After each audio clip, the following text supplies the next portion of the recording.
Rebounded by West. Good interior defense by Indiana. And I like them being in there for the rebounds. And the guards are going to have to rebound for the Pacers tonight. Change of pace by Paul George. Got to the rim.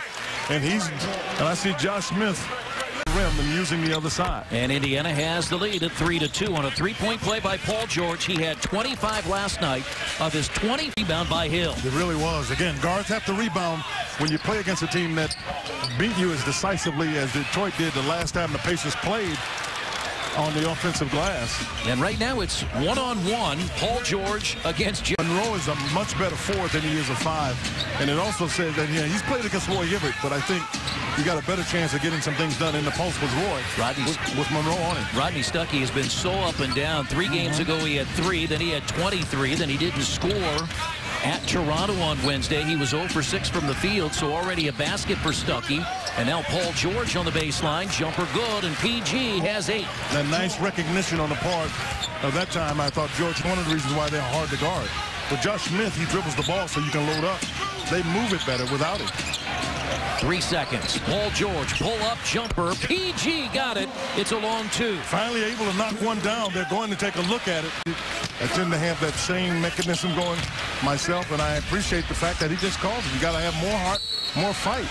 And Paul George gets it to go, has a chance to start this quarter on a 3-point. Why he was acting as though it was a surprise to get a call, because he's been doing it all night and it hasn't been.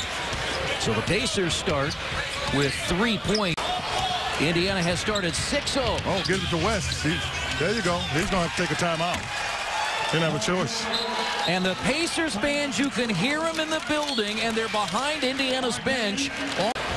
They were plus 10 at the half. As you looked at, that was playing through it. When you look at fast break. Teams now in the penalty for the final 7:20 of this quarter.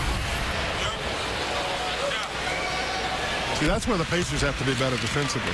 So you don't put yourself in that position that you already have the Pistons in the penalty. The Pacers should be getting there, but don't put the other team there. Remember last year, that was one of the big problems you had. But you're fighting through a lot of things here. This is a fallback jump shot, and Evan Turner's done a nice job. When you look at Evan Turner in the post or Bynum. Paul George fouled by the rookie.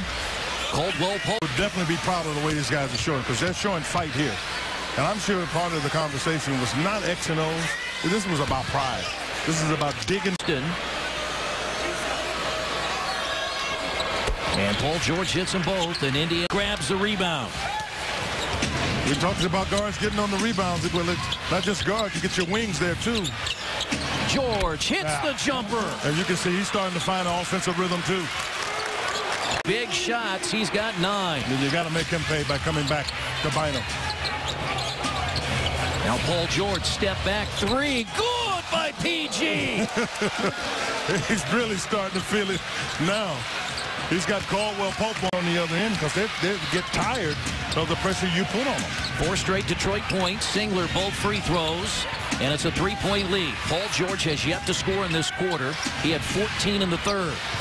His jump shot is good on cue. Boy, is he really comfortable coming off that screen. Well set there by George Hill. West the rebound. Here comes PG. Challenging. Stuckey is back. And that's a foul on Rodney Stuckey. Yeah, he did a good job of challenging him. Yeah. 4 of his last 100. A chance to give Indiana a 3-point lead here. 27 now for Paul George, again, of his 25-point games this year, and he now has 26 of 25 or more. 20 of them on the road. You see the growth in this young man who's just 23 years old. 28 down the roster. Well, it really would be a heck of a win. And you know, you look at the bench that had to find some things and get it going. They're looking to try to foul. But no, it's an uphill battle on a back-to-back on the road. And I'm telling you, coming back in the third quarter, Chris, I so much appreciate the straightforwardness of him. These guys took the heart, and they put it on the floor here.